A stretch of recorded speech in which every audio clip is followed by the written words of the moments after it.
मेरी बहन की शादी पापा ने अपने दोस्त के जाहिल बेटे से कर दी। जबकि माँ ने बहुत मना किया। शादी के बाद वो बहन को आए दिन मारपीट करके मेरी बहन को भेज देता और कहता जाओ घर वालों से खर्चा लेकर आओ। तो माँ मुझे फ़ोन करके कहती, मैं पैसे भेज देता और वो पैसे लेकर चली जाती। मैं अपनी शादी के लिए जब इंडिया आया तो मेरी बहन पुराने कपड़े पहने बच्चों के साथ आई, तो उसे देखकर मेरा दिल दहल गया। तो माँ बोली इसे पैसे दो ताकि ये घर जाए। तो वो बोली भाई मुझे मार डालो मगर वहाँ ना भेजो। तो मैंने उसे साथ लिया, रास्ते से पागल कुत्ता पकड़ा और उसके ससुराल जाकर। माँ आप जानती हैं कि अंकित की आदत किस तरह की है। पापा को सिर्फ अपना दोस्त नज़र आ रहा है, अपनी बेटी का कोई एहसास ही नहीं। मैं दुबई में काम करता था, पिछले 1 साल से मैं दुबई में था और अगले 5 साल से पहले पहले इंडिया नहीं जा सकता था। और मुझे इस बात का बहुत दुख था कि मेरे पापा मेरी बहन की शादी अपने दोस्त के आवारा बेटे से कर रहे थे, जो कुछ भी नहीं कमाता था, ना पढ़ा लिखा था। और मेरी बहन ने ग्रेजुएशन किया हुआ था, बहुत संस्कारी, सुलझी हुई और सुघड़ थी। पता नहीं मेरे पापा को क्या सूझी थी। मेरी माँ रोए जा रही थी, कहने लगी तुम्हारे पापा मेरी नहीं सुन रहे, कहते हैं कि विनीते का रिश्ता अंकित से ही करेंगे क्योंकि वह उनके दोस्त का बेटा है। मैंने अपने पापा से भी बात की, उन्हें बहुत समझाया, लेकिन उनकी ज़िद अपनी जगह कायम रही। अगर मैं वापस जा सकता तो शायद अपने पापा को रोक लेता, लेकिन मेरी नौकरी की प्रॉब्लम थी। माँ के गहने बेचकर मैं दुबई आया था। वापस जाने का मतलब था कि माँ के गहनों के सारे पैसे नुकसान में चले जाते। मैं बहुत परेशान था क्योंकि पापा मेरी एक भी सुनने को तैयार नहीं थे। मैंने अपने पापा से बहुत कहा कि आप विनीता की शादी किसी और से कर दें, लेकिन वो कहने लगे कि उन्हें दहेज नहीं चाहिए और तुम्हारी अभी नई नई नौकरी लगी है, मैं अपनी बेटी को फ़िलहाल दहेज नहीं दे सकता। मैंने ये भी कहा कि आप बस 1 साल रुक जाएं, पापा मैं उसके दहेज के पैसे इकट्ठे कर लूँगा। लेकिन मेरे पापा ने मेरी एक ना सुननी थी, ना सुनी। मेरी बहन का विवाह कर दिया, विदा भी कर दिया। उस दिन मैं बहुत रोया था। मुझे अपनी छोटी बहन से बहुत प्यार था और मैं चाहता था कि उसकी शादी एक बहुत अच्छे इंसान से हो, जो पहले ही से ही बिगड़ा हुआ हो। वो कभी नहीं सुधरता, सिगरेट पीता था, गली में खड़ा होकर दूसरी लड़कियों के साथ छेड़छाड़ करता था, कमेंट पास करता था, ना कोई नौकरी करता था, ना उसका ध्यान पढ़ाई की तरफ था। 5वीं क्लास से स्कूल छोड़ चुका था। हम दोनों बहन भाइयों ने अच्छी शिक्षा प्राप्त की थी, इसलिए मेरी दुबई में नौकरी लग गई। लेकिन वीज़े और टिकट की व्यवस्था मुझे खुद करनी थी। मुझे विनीता के लिए बहुत दुख हो रहा था। बहरहाल 3-4 महीने बाद ही मेरी माँ का रोते हुए मुझे फ़ोन आया कि अंकित ने विनीता पर हाथ उठाया है, कहता है कि जाकर अपने भाई को बोल कि तुझे दहेज का सामान दे। वो दुबई में बैठा रुपया कमा रहा है और बहन की शादी किसी अनाथ की तरह की है। मेरे दोस्त मुझे बातें सुनाते हैं कि तेरी पत्नी दहेज में कुछ नहीं लाई। मैंने पूछा पापा के पास क्या जवाब है। वो तो कहते हैं थे कि मेरा दोस्त दहेज नहीं लेगा। मेरी माँ रोने लगी, कहने लगी सब पहले की बातें थीं। अभी शादी को 2 महीने नहीं हुए तो अंकित का हाथ भी खुल गया, और अगर विनीता को दहेज ना दिया गया तो उसका हाथ उस पर उठता ही रहेगा। मैंने कहा अच्छा मैं कुछ करता हूँ। मैं घर में बस इतने ही पैसे भेजता था जितनी की घर में ज़रूरत होती थी। बाकी सारे पैसे जमा कर रहा था ताकि जब इंडिया जाऊं तो अपना कारोबार कर सकूं। मैंने पैसे भेजा और माँ से कहा कि विनीता को दहेज का सामान दे दें, उसे फर्नीचर और उसकी ज़रूरत का दूसरा सामान लेकर दे दें। 2 लाख की पूंजी भी मैंने भेजी थी ताकि शायद ये 2 लाख मेरी बहन की ज़िंदगी में खुशियाँ भर दें। लेकिन जब जीवन साथी ही अच्छा ना हो तो सामान और दहेज भी कोई महत्व नहीं रखता। माँ बाप चाहे बेटी का घर भर दें, लेकिन भाग्य में चोट जो लिखी होती है वो पढ़कर ही रहती है। विनीता के साथ भी ऐसा ही हुआ था। कुछ महीनों बाद मेरी माँ का फिर से रोते हुए फ़ोन आया, कहने लगी कि मैं तुमसे क्या कहूँ, मेरी बेटी की तो शायद किस्मत ही ख़राब है। अंकित तो अपना व्यवहार बदलने के लिए तैयार ही नहीं और उसके माँ बाप ने भी अपने रंग दिखाने शुरू कर दिए हैं। विनीता उम्मीद से है और उससे मेरे घर लाकर बिठा दिया है कि डॉक्टर का खर्चा हम उठाएंगे क्योंकि पहले बच्चे का खर्चा ननियाल वाले उठाते हैं। मैंने कहा माँ कोई बात नहीं, आप मुझे बताएं आपको किस किस चीज़ की ज़रूरत है। मैं अपनी बहन को देते हुए क्यों परेशान होने लगा। हालांकि उन दिनों मुझे खुद पैसों की बहुत ज़रूरत थी, लेकिन फिर भी मैंने अपनी बहन के लिए खर्चा भेजना शुरू कर दिया। जब अंकित का दिल चाहता हमारे घर में आ जाता कि मेरे सामने अच्छा खाना रखो, आप लोगों के घर में तो दामाद की कोई इज्जत ही नहीं है। मेरी माँ दाल सब्जी से गुजारा कर लेती थी, लेकिन उसके लिए पैसे संभाल के रखती थी। मगर वो किसी चीज़ पर राज़ी ही नहीं होता था। उसे पता नहीं क्या प्रॉब्लम थी, हर समय लड़ाई झगड़े के मूड में रहता था। मेरी बहन को हर समय डराता धमकाता रहता, धमकियाँ देता रहता। वो प्रेग्नेंट थी और ससुराल वाले उसे ठीक से खाने पीने को भी नहीं देते थे, लेकिन फिर भी उसके साथ अत्याचार और ज्यादती करने से बाज नहीं आता था। जब दिल चाहता उसके मुंह पर थप्पड़ दे मारता, जब दिल में आता उसे घर ले जाता, और जब गुस्सा आता तो मार पीट के घर से निकाल देता कि जाओ अपने बाप के घर चली जाओ। मेरे वो पापा जो कल तक ये जिद लिए हुए थे कि विनीता की शादी अंकित से ही करनी है, क्योंकि दोस्त दहेज नहीं मांग रहा, कहीं और रिश्ता करूंगा तो दहेज देना पड़ेगा। अब वो आठ आटा सूर होते थे। विनीता के घर पहली बेटी हुई तो उसकी बांझ नन ने उससे उसकी बेटी छीन ली। वो रोने लगी कि मेरी बच्ची मुझे वापस करो, लेकिन अंकित कहने लगा कि इसे मेरी बहन पालेगी, जबकि अस्पताल का सारा खर्चा हमने उठाया था। लेकिन बड़ी बेदर्दी से उसने मेरी बहन की गोद को सूना कर दिया और अपनी बहन को अपनी बेटी दे दी कि मुझे तो बेटा चाहिए, अगर तुम बेटियां पैदा करोगी तो मैं उन्हें नहीं पालने वाला। ये सुनकर विनीता रोने लगी, तड़पने लगी। जैसा पत्थर दिल अंकित था, वैसे ही पत्थर दिल उसकी बहन थी। नन्ही सी बच्ची को माँ से जुदा करके अपने साथ ले गई। विनीता रोती बिलखती रह गई, लेकिन किसी को भी उसके दुख और तकलीफ का एहसास नहीं हुआ। मेरी माँ रो रो कर मुझे बता रही थी और मेरी आंखों से आंसू गिर रहे थे। बहनों के दुख भी कितने अजीब होते हैं। वो बहन जो कल तक मेरे नाज नखरे उठाती थी और मैं उसके नखरे उठाता था, आज वो वहाँ अकेली रो रही थी, तड़प रही थी, और मैं उसे अपने कंधे से लगाकर हौसला भी नहीं दे सकता था। परदेश की जिंदगी इंसान को कितना बेबस कर देती है, अपनों के सुख और दुख से कितना दूर कर देती है, ये हम परदेश में रहने वाले ही जानते हैं। मेरी आंखों से भी आंसू निकल रहे थे, लेकिन मैं माँ को तसल्ली दे रहा था कि आप परेशान ना हो, जिस दिन मैं आ गया मैं इस अंकित को जिंदा नहीं छोड़ूंगा, उसे जान से मार डालूंगा। मेरी माँ कहने लगी, ऐसा नहीं बोलते, तेरी बहन का सुहाग है। मैंने कहा, मर जाए ऐसा सुहाग जो मेरी बहन के लिए सिर्फ दुख का कारण बना हुआ है। मुझे बहुत गुस्सा आ रहा था, मेरा बस नहीं चल रहा था कि अंकित का गला घोट कर उसे मार डालूं, जिसने एक नन्ही मुन्नी बच्ची को उसकी माँ से जुदा कर दिया था।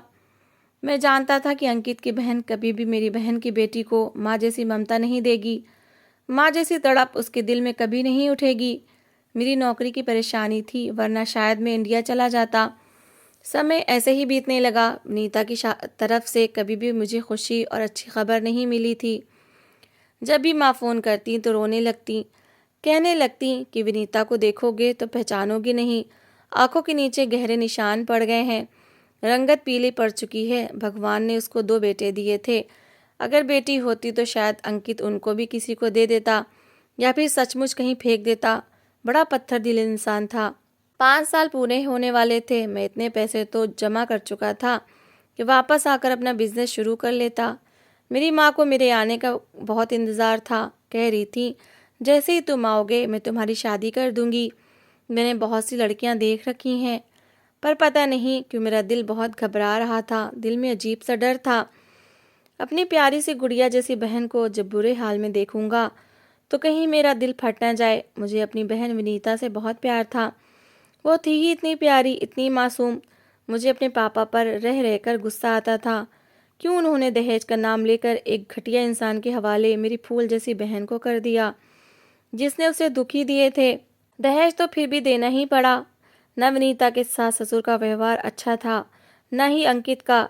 जिस दिन मैं इंडिया पहुंचा, अपने देश की ज़मीन पर पैर रखते हुए भी दिल में ना कोई खुशी थी और ना ही कोई उमंग थी, क्योंकि बहन के हालात को जानता था। दिल जैसे छुरी से कटता था। मैं शायद पहला भाई होऊंगा जो ये प्रार्थना कर रहा था कि घर जाऊं तो बहन का सामना न करना पड़े। दिल शायद उसे इस हालत में देखकर बर्दाश्त न कर पाता। भीगी आंखों से मैंने एक टैक्सी को रोका, अपना सामान रखा और घर पर गया। जैसे ही घर का दरवाज़ा खटखटाया तो मेरे माँ पापा ने दरवाज़ा खोला था। माँ मेरे साथ लगकर रोने लगी, मुझे चूमने लगी, प्यार करने लगी। पापा भी आगे बढ़े थे, लेकिन मेरा दिल नहीं चाहा कि मैं इन्हें गले लगाऊं। उन्होंने मेरी बहन के साथ अच्छा नहीं किया था, लेकिन बाप था, आंखों में आंसू थे, इसलिए मैं रोक नहीं पाया। लेकिन गले लगते ही थोड़ी देर बाद ही पीछे हट गया। मेरे मुंह पर विनीता का नाम था। मैंने कहा, माँ विनीता कैसी है? मेरी माँ नज़रें चुराने लगी। मेरे पापा कहने लगे, वो भी ठीक है, तुम ठीक हो ना? मैंने कोई जवाब नहीं दिया। मेरी माँ ने अगले ही दिन 3-4 फोटो मेरे सामने रख दी। कहने लगी, इसमें से किसी भी लड़की को पसंद कर लो। मैंने कहा, माँ ये आपका फैसला है, आपको जो पसंद है आप कर दें, जो आप मेरे लिए पसंद करेंगी वही ठीक होगी। मेरा रिश्ता पक्का हो गया, लेकिन विनीता मुझसे मिलने नहीं आई। मेरी माँ कहने लगी, अंकित ने आने नहीं दिया, पहले शर्त मनवाएगा फिर विनीता को यहाँ भेजेगा। पता नहीं क्यों अंदर ही अंदर मैं विनीता से मिलना नहीं चाहता था। ये बात नहीं कि मुझे अपनी बहन से कोई प्रॉब्लम थी, मेरे अंदर इतनी हिम्मत नहीं थी कि उसे बुरी हालत में देखता। अभी तक आंखों में उसका वही चेहरा था जब मैं इंडिया से दुबई जा रहा था। हंसती मुस्कुराती खिलते गुलाब जैसी विनीता, मैं उसी चेहरे को अपनी आंखों में रखना चाहता था। लेकिन बहरहाल इंसान सच्चाई से मुंह नहीं मोड़ सकता। ना वो मेरा रिश्ता पक्का होने पर आई, ना ही इंगेजमेंट पे। मेरी शादी को बहुत कम दिन रह गए थे जब मैंने माँ से कहा कि विनीता से कहें कि घर पर आ जाए, अंकित को जो चाहिए मैं दे देता हूँ। 50,000 मेरी माँ ने अंकित के हाथ में रखे थे। तभी विनीता और बच्चे मेरे घर आए थे। लेकिन अपनी बहन की हालत देखकर जैसे मेरा दिल कट के रह गया। उसकी रंगत बिल्कुल पीली पड़ चुकी थी, आंखों में वीरानी थी। लग नहीं रहा था कि ये मेरी बहन है। कमज़ोर शरीर, मुरझाया चेहरा, आंखों के नीचे गहरे गड्ढे। मेरा तो दिल लग रहा था जैसे आज फट जाएगा। मेरे साथ लगकर सिसकियों से वो रोने लगी। मेरे पास कहने के लिए एक शब्द नहीं था जिससे उसे तसल्ली देता। मेरा गुस्से से खौलने लगा। मेरा दिल चाहा कि हर चीज़ को आग लगा दूं। दोनों बच्चों के कपड़े भी मैले थे, जगह जगह से फटे हुए थे, और मेरी बहन कपड़ों से कोई नौकरानी लग रही थी। मेरी माँ कहने लगी, मुझे कुछ पैसे दो तो मैं इसके लिए कपड़े खरीदूं, तुम्हारी शादी पर क्या पहनेगी। और अंकित कह रहा था कि इसकी शॉपिंग करके इसे वापस घर छोड़ दीजिएगा। लेकिन तभी विनीता फूट फूट कर रोने लगी। कहने लगी, करण भाई मुझे जान से मार डालो लेकिन वहाँ मत भेजो। मैं कई बार पापा से कह चुकी हूँ कि मेरा गला घोट कर मुझे मार दें, शायद मौत की तकलीफ़ मेरे लिए बर्दाश्त होगी, लेकिन जिस तकलीफ़ से मैं उस घर में रहती हूँ वो मुझसे बर्दाश्त नहीं होती। उसकी हालत देख के भी लग रहा था। मैंने कहा, माँ अब ये वापस नहीं जाएगी। ये सुनकर मेरे पापा कहने लगे, तुम्हारा दिमाग तो ख़राब नहीं हो गया क्या, बहन का घर उजाड़ोगे। मैंने कहा, पापा बहन का घर तो आपने उजाड़ दिया, इसकी शादी जिस इंसान से की है वो घर बसाने वाला था ही नहीं। आपने क्यों मेरी बात नहीं मानी। एक जिंदा लाश की तरह मेरी बहन उस घर में ज़िंदगी गुजार रही है। क्या आपको दिखाई नहीं देता, क्या किसी को नज़र नहीं आता। मैं रोता रहता था क्योंकि यहाँ नहीं था। अगर यहाँ होता तो विनीता की शादी कभी भी उस कमीने से ना होने देता। जो कुछ मेरी बहन ने सह लिया है काफ़ी है। मेरे पापा कहने लगे कि तुम्हारा दिमाग ख़राब हो गया है। अरे 2 बच्चे हैं इसके, इन्हें क्या तू पालेगा। अगर तू इनको पालने लग गया तो अपनी पत्नी को कैसे पालेगा। वो बर्दाश्त नहीं करेगी इन तीनों को। मैंने कहा कि जब मैं उससे समझा दूंगा कि मेरी बहन मेरे पास रहेगी तो वो कुछ नहीं कहेगी, और वैसे भी पालने वाला भगवान है, मेरी और आपकी क्या औकात है। हमें भी वही पाल रहा है। जो दाना पानी भगवान ने इसका लिखा होगा ये भी खा लेगी, और ना ही मुझे इसके बच्चों से कोई तकलीफ़ है। दोनों बच्चों को मैंने गोद में उठाकर प्यार किया। विनीता से मैंने कहा कि तुम कहीं नहीं जाओगी। इन्हीं दिनों मैंने एक फैक्ट्री की जगह भी खरीदी थी और अपनी मशीनें भी लगवा चुका था।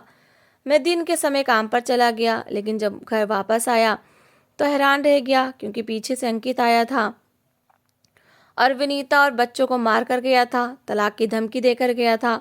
मुझे इतना गुस्सा आया कि बर्दाश्त के बाहर था। बस सोच चुका था कि अब उसे नहीं छोड़ूंगा, उसकी जान ही ले लूँगा। मेरी बहन रोए जा रही थी, आँख के पास चोट का निशान था। बच्चे भी रो रहे थे। मेरे माँ बाप सर पकड़े बैठे थे। घर में आकर भी उसने मारपीट शुरू कर दी थी। समझता था कि उसका कोई भी कुछ नहीं बिगाड़ सकता। इस बार पापा ने उसे हटाना चाहा तो पापा को भी उसने धक्का दे दिया था। उस जानवर के साथ मैं अपनी बहन को कैसे भेज देता, जिसके अंदर रत्ती भर भी इंसानियत नाम की नहीं थी। मैं गुस्से से घर से बाहर निकला। बाहर का आवारा कुत्ता गली के बच्चों को पीछे भाग रहा था और बच्चे अपने घरों में भाग रहे थे। वो कुत्ता शायद गुस्से से पागल हुआ था। मैंने अपने कंधे से रुमाल उतारा और उस कुत्ते के गले पर बंधी हुई जंजीर से बांध दिया। वो कुत्ता मुझ पर चिल्लाने लगा। मैं उसी रुमाल को खींचते हुए कुत्ते को अपने साथ अपने जीजा के घर ले गया। मैंने ज़ोर से दरवाज़ा बजाया। दरवाज़ा पापा के दोस्त विनोद चाचा ने खोला। मुझे गुस्से में देखकर कहने लगे, क्या हुआ है तुम्हें। मैंने चाचा के सीने पर हाथ रखा और उन्हें पीछे धकेल दिया। मैंने कहा, बुलाओ अपने उस कमीने बेटे को। उसने दूसरों की बेटियों को क्या समझ रखा है। चाचा कहने लगे कि तुम्हारा जीजा है वो तमीज़ क्या भूल गए हो। मैंने कहा मैं ऐसे लोगों से तमीज़ से बात नहीं करता जो खुद तमीज़ से बात न करना जानते हो। मैंने अंकित को पुकारना शुरू कर किया। वो कमरे से बाहर आया तो बड़े गुस्से में था। कहने लगा ज़बान संभाल कर बात करो, तुम्हारी बहन का पति हूँ। मैंने कहा तुम जैसे पति से अच्छा है कि मेरी बहन विधवा हो जाए। ये सुनकर चाची मुझ पर चिल्लाने लगी, तुम्हारी ज़बान में कीड़े पड़े, तुम होते कौन हो मेरे बेटे को बददुआएं देने वाले। मैंने कहा तुम्हारा बेटा कौन होता है मेरी बहन पर हाथ उठाने वाला।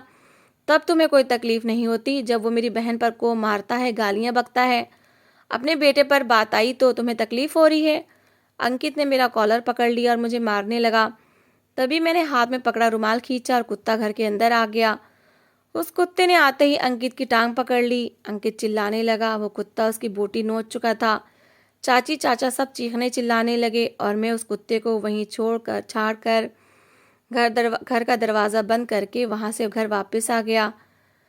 जानता था कि इसका अंजाम क्या होगा, लेकिन मुझे परवाह नहीं थी। चाचा ने बहुत हंगामा मचाया। अंकित को टीके लगे थे और टांग भी बहुत ज़्यादा जख्मी हो गई थी कि कुत्ते ने उसकी बोटी नोच खाई थी। बहुत खून बहा था, तड़प रहा था, हाय हाय कर रहा था और पूरा मोहल्ला उसकी हाय हाय सुन रहा था।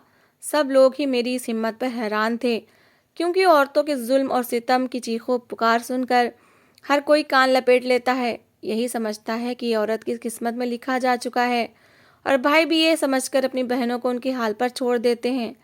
लेकिन मैंने तो जैसे काया ही सी पलट दी थी। अंकित ने मेरी बहन को तलाक देने की धमकी दी तो मैंने खुद तलाक दिलवा दी। अंकित का जख्म ठीक होने के बजाय बढ़ता चला गया, यहाँ तक कि उसकी टांग काटनी पड़ी। मेरी शादी हो चुकी थी। जिस लड़की से मेरी शादी हुई उसी के कजिन की पत्नी के देहांत को कुछ महीने गुजरे थे और वो दूसरी शादी का इच्छुक था।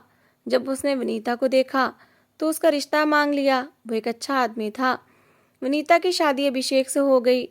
उसने दोनों बेटों को भी अपने पास रख लिया था। कहता था कि मैं माँ से उसके बच्चों को जुदा नहीं करना चाहता। एक बार मैं जाकर अपनी बहन की नंद के घर से उसकी बेटी भी वापस ले आया। वो भी लाकर अपनी बहन को दे दी। मेरी माँ बहन मुझे इतनी दुआएं देती हैं कि आपको शायद यकीन ना आए कि आज मेरे पास बहुत बड़ा बंगला है, मेरी फैक्ट्री में दिन रात काम होता है और मैं लाखों में खेलता हूँ। ये सब मेरी बहन की प्रार्थनाओं का नतीजा है, क्योंकि मैंने अपनी बहन के आंसुओं को साफ किया, उसकी ज़िंदगी से तकलीफ़ें दूर करके खुशियाँ भर दी, जो कि मेरे हाथ में था। और भगवान ने मुझे इतना कुछ दे दिया कि हद से ज़्यादा है। मैं आप लोगों से बस ये कहना चाहता हूँ कि अपनी बहनों के लिए जैसे भी जितना हो सके उनके लिए करें, क्योंकि बहन भाई का रिश्ता अनमोल है, इसका कोई मोल नहीं। इसलिए बहनों की दुआएं लिया करें। तो दोस्तों, इस कहानी को लेकर आपकी क्या राय है, कमेंट बॉक्स में ज़रूर बताएं।